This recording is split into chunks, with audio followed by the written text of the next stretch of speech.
పవిత్ర రంజాన్ మాసంలో ఉపవాస దీక్షలో ఉండే ముస్లిం సోదరుల కోసం ఏర్పాటు చేసే ఇఫ్తార్ విందు ఆత్మీయత మత సామరస్యానికి ప్రతీక అని మంగళగిరి నియోజకవర్గ వైఎస్ఆర్ కాంగ్రెస్ పార్టీ సమన్వయకర్త దొంతిరెడ్డి వేమారెడ్డి తెలిపారు.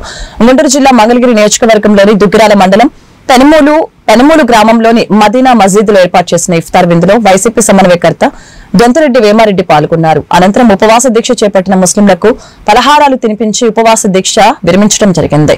ఈ సందర్భంగా వేమారెడ్డి మాట్లాడారు. ఇఫ్తార్ విందులో పాల్గొనడం సంతోషంగా ఉందని తెలిపారు.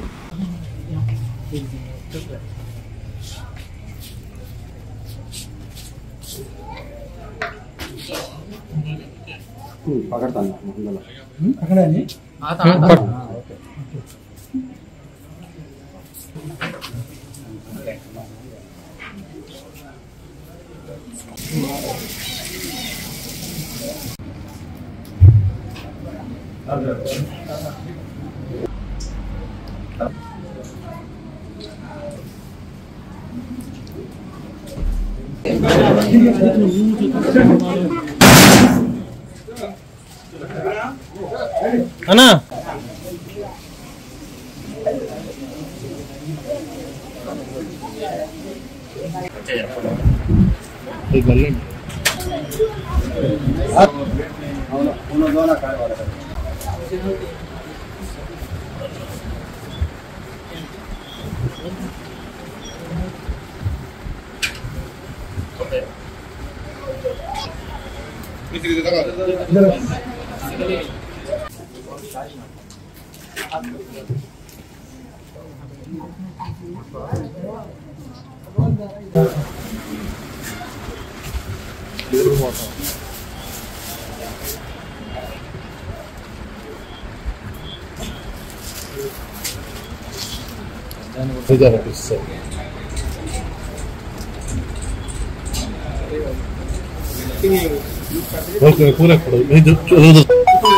అన్నా ఒకసారి చూడన్నా బాయ్.